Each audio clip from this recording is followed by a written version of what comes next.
सो hi everyone, कैसे आप सभी। अच्छा, उम्मीद करता हूँ कि आप सभी की आरबी असिस्टेंट की तैयारी बहुत जोरों शोरों से चल रही होगी। अच्छा, बैकग्राउंड को थोड़ा सा इग्नोर करिएगा क्योंकि जस्ट अभी अभी एक नई जगह पे शिफ्ट हुए हैं, तो जहाँ पे पूरा सेटअप, पूरा घर, सब कुछ सेटअप हो रहा है, स्टूडियो भी सेटअप हो रहा है, तो थोड़ा सा बैकग्राउंड को इग्नोर करिएगा। अच्छा, अभी आरबी असिस्टेंट को लेकर ना बच्चों के मन में बहुत सारे डाउट है। सबसे पहला डाउट क्या है कि भैया मॉक टेस्ट में स्कोर लगातार गिरता चला जा रहा है और इसकी वजह से भैया कॉन्फिडेंस बिल्कुल धराशायी हो चुका है। ऐसा लग रहा है कि कॉन्फिडेंस बचा ही नहीं है और हिम्मत भी नहीं हो रही मॉक लगाने की। तो सबसे पहले ना मैं कुछ आज बहुत इंपॉर्टेंट बातें आपको बताऊंगा। इंपॉर्टेंट रहेंगी, प्रैक्टिकल रहेंगी, बट इसी के साथ कंट्रोवर्शियल भी हो सकती हैं। मतलब कुछ लोगों को बात चुभ सकती है, तो ध्यान से जरूर सुनिएगा। सबसे पहली बात ये कि भैया जो मॉक टेस्ट वाला सीन आप लोगों के साथ हो रहा है ना, भैया हमारा स्कोर गिर रहा है, अब हम क्या करें। अच्छा, कितने लोगों के साथ आइडियली बताएं ऐसा होता था कि पहले आराम से 70+, 80+ या कई बच्चों के 90+ स्कोर तक आ रहे थे। अब ये जो 70+ है ये गिर के 50 हो गए, 80 वाले 55-60 के आसपास आ गए और ये 90 वाले भी गिर के अब 60 के आसपास आ चुके। मतलब ओवरऑल स्कोर ऐसा लग रहा है भैया हर सेक्शन में 5-5, 10-10 नंबर गिरता चला जा रहा है। एकदम से पता नहीं क्या है, नेगेटिव मार्किंग बढ़ चुकी है और हर सेक्शन में हालत बहुत खराब है। और सच में अब ऐसा फील आ रहा है कि भैया ये एग्जाम तो निकल ही नहीं सकता। अच्छा, इसकी वजह से ना मुझे लगातार ना 3-4 दिन से एक ही टाइप के मैसेज, एक ही टाइप के कमेंट्स, एक ही टाइप के मेल्स आ रहे हैं कि भैया मन कर रहा है कि आरबीआई असिस्टेंट के एग्जाम को स्किप कर दें। क्यों? एक तो भैया इसकी वैकेंसी बहुत कम है ना, और दूसरा एग्जाम में कंपटीशन का लेवल बहुत ज्यादा है। तो भैया सिंपल मुझे एक बात बताइए, क्या दुनिया में ऐसा कोई भी एग्जाम होगा जो स्पेशली ऐसा सेट करा जाए जिसमें बहुत ज्यादा वैकेंसीज हो? और मैं चलो मान लेता हूँ कि ऐसा एग्जाम आ भी गया, अभी भी तो एग्जाम गया था, एसबीआई क्लर्क में वैकेंसीज अच्छी थी, आईबीपीएस क्लर्क में वैकेंसीज अच्छी थी। अब मैं यहाँ पे आपको डिमोटिवेट नहीं करना चाहता, मैं ये नहीं बोलना चाहता हूँ कि उसमें नहीं हुआ तो क्या करोगे, बट कहने का मतलब ये है कि हमेशा लो वैकेंसीज का मतलब ये नहीं होता कि एग्जाम नहीं निकलेगा, वहीं हाई वैकेंसीज का अरबा मतलब ये नहीं होता एग्जाम निकलेगा। तो ये वैकेंसीज का जो आपके मन में लोगों ने कीड़ा भर दिया है या कंपटीशन का कीड़ा भर दिया, ऐसा कुछ नहीं होता।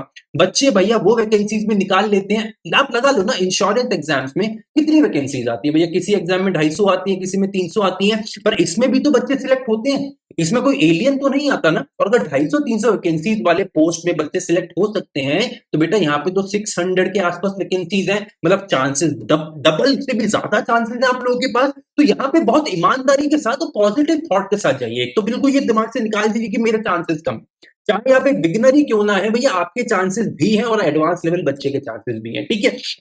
अब मैं अब आपसे बात करना चाहता हूँ कि जितने भी आपके बचे हुए दिन हैं उसमें आपको क्या तैयारी करनी चाहिए। अब ये वीडियो अलग अलग बच्चा अलग अलग समय पे देखेगा। कोई बच्चा देखेगा, हो सकता है लास्ट वीक में आप देखें जब आखिरी का एक हफ्ता बचा है, कोई बच्चा देखेगा जब 2 हफ्ते बचे हैं, किसी के 3, किसी के 4 हफ्ते बचे होंगे। तो आइडियली मैं आपको एक बहुत ईमानदारी, एक कॉन्ट्रोवर्शियल बात बोल ही देता हूँ। चलो भाई, सबसे पहले ना इस समय चाहे आपके 1, 2, 3, 4 कोई भी हफ्ते बचे, आपका मेन फोकस क्वांट, इंग्लिश और रीजनिंग के ऊपर ही होना चाहिए। मतलब ये जो आखिरी का एक महीना है, इस समय आपको करंट अफेयर्स और जीए के सेक्शन को थोड़ा समय कम करना पड़ेगा।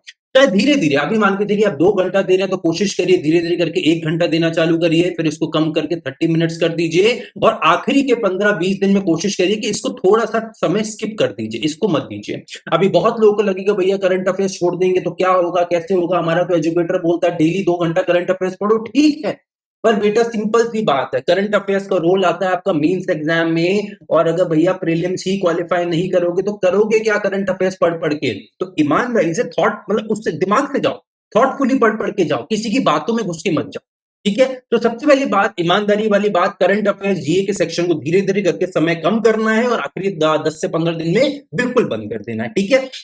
अब आपको ईमानदारी से क्या करना चाहिए, सबसे पहले इस समय आपके जो वर्किंग आवर्स हैं या जो आपके स्टडी आवर्स हैं वो आपको बढ़ाने पड़ेंगे। कम से कम 10 से 11 घंटे आपके अब से स्टडी आवर्स होने चाहिए। मिनिमम बोल रहा हूँ 10 से 11 घंटे, ज्यादा भी कर सकते हो, 12-13 भी कर सकते हो, बट 10 से 11 करने हैं। अब इस 10 से 11 घंटों में आपको मिनिमम डेली 2 मॉक्स लगाने हैं, ठीक है। अभी 2 मॉक्स में 1-1 घंटे का मॉक पकड़ लीजिए और आगे आप 45 मिनट से 1 घंटा उसके एनालिसिस में पकड़ लीजिए। तो यहाँ पे आपके 3.5 घंटे के आसपास, आप मान लीजिए 3.5 घंटे के आसपास आपके 2 मॉक और उनके एनालिसिस करने में लग जाएंगे। इसके बाद आपके पास बचेगा 6 से 6.5 घंटे का समय। अब ये जो 6 से 6.5 घंटे का समय बचा है, इसको आप 2 तरीके से यूटिलाइज कर सकते हैं, यूज कर सकते हैं। सबसे पहले आप तीनों सेक्शंस को इक्वल टाइम दे दीजिए। मान के चलिए इंग्लिश, क्वांट, रीजनिंग, तीनों को 2-2-2 घंटा दे दीजिए। काम हो गए, 6 साढ़े 6 घंटे बचे, आपने बराबर कर लिया। अब इन 2-2 घंटे में कुछ सेल्फ स्टडी करिए, कुछ क्लासेस ले लीजिए। अच्छा, ऐसा नहीं करना कि पूरे पूरे दिन क्लासेस ले रहे हो और आखिरी में बोल दो भैया अब तो सेल्फ स्टडी करने का टाइम ही नहीं मिलता। ऐसा कतई नहीं करना है भैया। चाहे तुम मेरी ही इंग्लिश की क्लास ले रहे हो, पर मैं भी हर क्लास में एक ही बात बोलता हूँ कि बिना रिवीजन के क्लासेस करना भी टाइम वेस्ट ही है। मेन सबसे इंपॉर्टेंट समय क्या है जो आप सेल्फ स्टडी में देंगे, जो खुद की प्रैक्टिस में समय देंगे, और उससे भी इंपॉर्टेंट जो आप समय रिवीजन में देंगे, वो सबसे इंपॉर्टेंट समय हो गया। तो एक तरीका यह है कि आप इक्वल टाइम दे सकते हैं। ठीक है, क्लासेस ज्यादा नहीं लेंगे, ज्यादा से ज्यादा एक क्लास और मैक्सिमम मैक्सिमम भी दो क्लासेस, और इसके अलावा 30 to 45 या 1 घंटे के आसपास आप यहाँ पे अपनी तैयारी मतलब सेल्फ प्रैक्टिस को समय देंगे। ये एक तरीका हो गया। पर दूसरा तरीका ये हो सकता है कि हो सकता है आपका एक सेक्शन बहुत ज्यादा वीक हो। फॉर एग्जाम्पल आप बोले कि भैया मेरा इंग्लिश बहुत ज्यादा वीक है और क्वांट और रीजनिंग मेरा ओके ओके। तो जो अगर आपके क्वांट और रीजनिंग अगर ओके ओके सेक्शंस हैं, तो आप क्या कर सकते हैं कि इंग्लिश जो आपका बहुत ज्यादा वीक है, कोशिश करिए इसको थोड़ा ज्यादा समय दीजिए, इसको 3 घंटे का समय दीजिए, और बाकी का जो आपका समय बचता है उसको डेढ़ डेढ़ घंटा इन दोनों में डिवाइड कर लीजिए। डेढ़ डेढ़ घंटा क्वांट और रीजनिंग में डिवाइड कर लीजिए। ये आपका बेसिक मैं एक एजेंडा बता रहा हूँ किस तरीके से आपको चलना है। ठीक है। अच्छा, अब कुछ चीजें होती है जो नॉन नेगोशिएबल होती है, मतलब वो तो आपको करनी ही करनी है। तो मैं उन चीजों के बारे में आपको बता देता हूँ कि भैया वो क्या क्या चीजें हैं जो नॉन नेगोशिएबल है, जो आपको हर हाल में करनी है। सबसे पहला अगर इंग्लिश की बात करें तो भैया मिनिमम 2 एडिटोरियल्स आपको डेली पढ़ने ही पढ़ने हैं, plus RC, plus parajumble, plus cloze test, और प्लस 10 एरर डिटेक्शन। ये मिनिमम है जो आपको डेली करना है। कितना समय लगेगा 2 एडिटोरियल पढ़ने में? आप लगा लीजिए आपका मोटा मोटा 30 to 40 मिनट्स। एक आरसी पढ़ने में 10 मिनट, पैराजंबल में 15 मिनट, क्लोज टेस्ट में 10 से 15 मिनट। तो ये कितना हो गया 40, और 10 15 15 ये आ गया सवा घंटा, और 10 एडिटो अपना एरर डिटेक्शन करने में 10 मिनट। तो मोटा मोटा डेढ़ घंटे के आसपास इंग्लिश की सेल्फ स्टडी हो गई। क्वांट में मिनिमम मिनिमम मिनिमम मिनिमम बोल रहा हूं, आप 20 क्वाड्रेटिक इक्वेशन लगाएंगे, 20 नंबर सीरीज लगाएंगे, 20 सिंप्लीफिकेशन अप्रोक्सीमेशन लगाएंगे। मैं ये मान के चल रहा हूं कि इस पॉइंट ऑफ टाइम पे आपकी स्पीड अच्छी होगी अगर आप खुद को एग्जाम के लिए सीरियस कैंडिडेट बता रहे हैं। तो ये 20 क्वेश्चन करने में आपको मैक्सिमम मैक्सिमम भी बोले तो 1 घंटे का समय लगेगा, जो कि मैं ज्यादा बोल रहा हूँ, क्योंकि एग्जाम पॉइंट ऑफ व्यू से हमें ये जो सिंपल स्पीड मैथ के क्वेश्चन होते हैं 30 सेकंड में बनाने होते हैं। तो कोशिश करिएगा कि ये सारी चीजें जो हमने लिखी है 45 मिनट के अंदर अंदर हो जाए। ठीक है। इसके साथ कम से कम कोशिश करिए कि 5 DI के सेट्स भी लगाएं। 5 DI प्रीलिम्स लेवल बोल रहा हूँ, मेंस लेवल नहीं। 5 प्रीलिम्स सेट के DI लगाएं, और इसके साथ प्लस कोई भी एक अरिथमेटिक चैप्टर की डेली प्रैक्टिस करिए। एनी चैप्टर, जो भी चैप्टर आपको लगे कि भैया आज अपना प्रॉफिट एंड लॉस लगा लेते हैं, आज टाइम स्पीड डिस्टेंस, आज टाइम एंड वर्क, कोई भी एक चैप्टर। तो ये यहाँ पे आपके इन चैप्टर्स इन टॉपिक्स में लगे 45 मिनट्स। 5 DI के सेट लगाने में मैक्सिमम आपको लगने चाहिए 20 मिनट, क्योंकि आइडियली 4 से 5 मिनट का समय होता है, तो 20 से 25 मिनट वहां हो गए। तो ये 1 घंटा 10 मिनट हो गया, और प्रैक्टिस करिए आराम से आप लगा के 40 मिनट से लेके 50 मिनट, और इस तरीके से 2 घंटा आप यहाँ पे देंगे क्वांट को, 1 से 1.5 घंटा मैंने आपको यहाँ पे बता दिया जी इंग्लिश को, और सबसे इंपॉर्टेंट भैया अपना फेवरेट सेक्शन रीजनिंग, जो सारे बच्चों का फेवरेट ही होता है क्योंकि मजा आता है करने में। तो ये रीजनिंग में कम से कम कोशिश करिए कि 10-10 क्वेश्चन ईच लगाइए। भैया 10 क्वेश्चन इनइक्वलिटी के लगाइए, 10 आप लगाइए अपने डायरेक्शन सेंस के, 10 question syllogism, 10 question blood relation, ऐसे करके सारे मिसलेनियस टॉपिक्स के 10-10 सवाल आपको लगाने हैं, प्लस 5 सेट पजल्स के डेली आपको लगे। ये नॉन निगोशियबल चीजें मैं आपको बता रहा हूँ, वो चीजें बता रहा हूँ जो आज से लेके एग्जाम आने तक वाले दिन तक आपको करने ही करने हैं। ये चीजें करने में आपको अगेन वही समय लगेगा, आप 1.5 से 2 घंटे का समय, और इस तरीके से नॉन निगोशियबल चीजें प्लस मॉक टेस्ट लेके आपको चलना है। अब अगर मैंने ये वाली चीज भी आपको बता दी कि अगर आपका कोई सेक्शन जो बहुत ज्यादा वीक है, तो उस सेक्शन को थोड़ा ज्यादा समय दीजिए, और बाकी सेक्शन को चाहे तो थोड़ा समय कम कर सकते हैं, पर आपको इस तरीके से ही तैयारी करनी पड़ेगी। अगेन इस समय में थोड़ा आपको दिल पे पत्थर जरूर रखना पड़ेगा, और करंट अफेयर जीए को छोड़ना पड़ेगा, बट ये समय वो है जो आपको मेंस क्वालिफाई कराने में आपकी बेइंतहा मदद करने वाला है।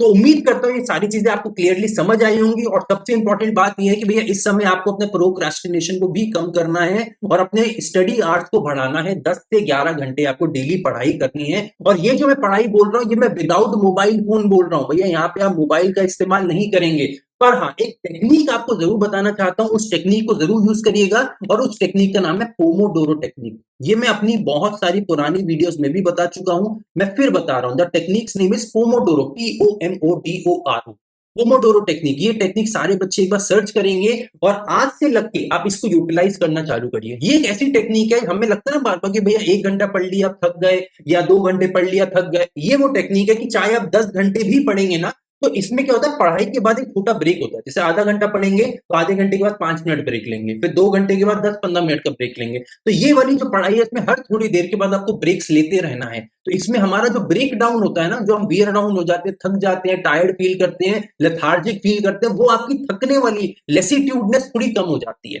तो ये आप टेक्निक को भी फॉलो कर सकते हैं। बट ऑल इन ऑल देखो, सिंपल सी बात समझो, इस पूरी दुनिया में सबसे ज्यादा तुम्हें कौन जानता है? मैं जानता हूं, कोई और जानता है, तुम्हें तुम्हारे माँ बाप जानते हैं, या तुम खुद जानते हो? तो पूरी दुनिया में तुम्हें सबसे ज्यादा तुम खुद ही जानते हो। तुम्हें पता है कि तुम एक ऐसे बच्चे हो जो रात को लेट तक पढ़ सकता है, या फिर एक ऐसे बच्चे हो जो सुबह जल्दी उठ के पढ़ सकता है। अब अगर मैं यहाँ पे बोल दूं जी सुबह 5 बजे उठ के पढ़ाई करना चालू करो, क्योंकि मैं सुबह 5 बजे उठता था, तो वो भी गलत है।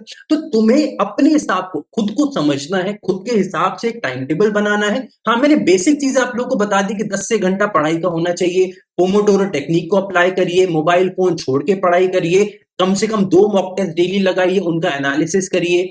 6 से 6.5 घंटा जो बचता है उसमें तीनों सेक्शन की डेली तैयारी करिए, और कोशिश करिए हर दिन तीनों सेक्शंस पढ़ें।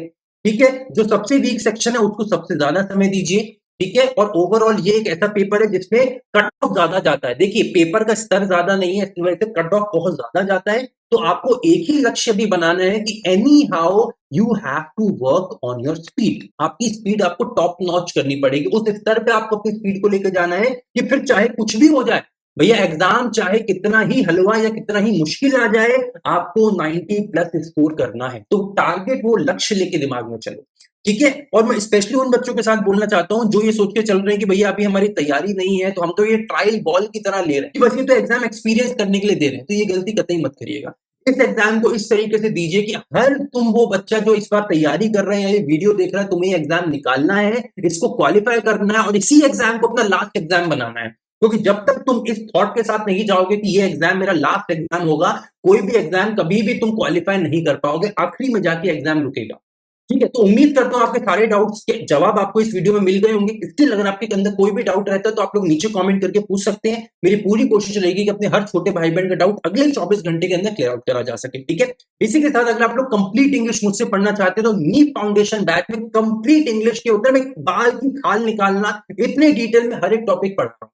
तो अगर आप एक ऐसे स्टूडेंट हैं जो इंग्लिश में कमजोर है, जो इंग्लिश में कहीं ना कहीं बहुत फंसता है, इंग्लिश में नेगेटिव मार्किंग होती है, तो जल्दी से नीट बैच में एनरोल कर लो। लिंक वीडियो के डिस्क्रिप्शन में मिल जाएगा, कोड ऊपर से यूज कर लेना अल्फा 1, आपको ऊपर मेरी तरफ से ऑफर भी मिल जाएगा। तो जल्दी से आओ, मिलता हूं क्लासेस में। Take care, bye bye, keep practicing, keep preparing.